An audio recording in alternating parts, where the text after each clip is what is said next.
It was once said that a bumblebee should not be able to fly, that its aerodynamics should not work.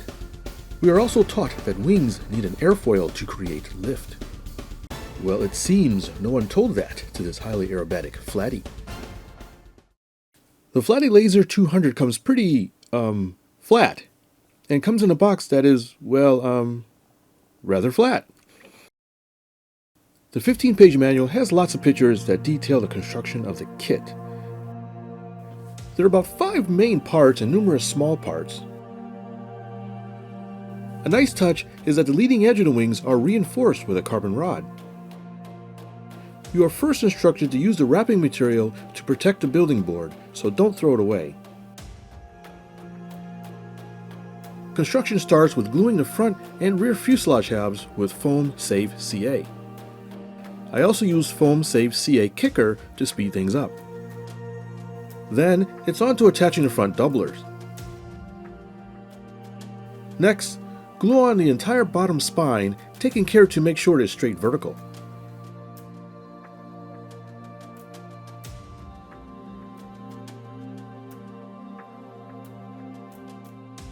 Measure and attach the appropriate carbon reinforcement rods as per the instructions. There are quite a few rods to attach, so take your time and measure carefully.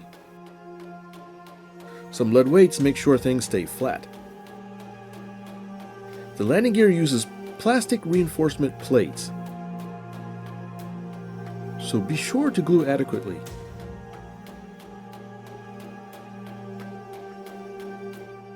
Continue on with the remaining form reinforcements as shown.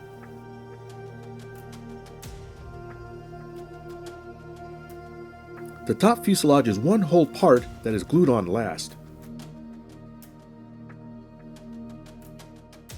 Add the last 2 tail rods and then go have a beer.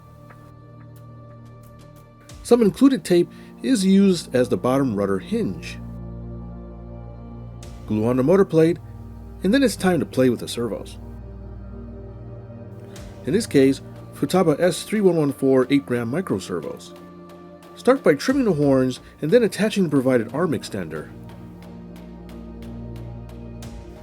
A dab of CA keeps it in place.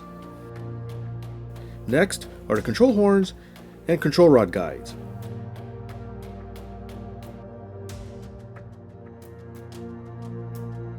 Some heat shrink attaches the rods to the metal Z-bend ends.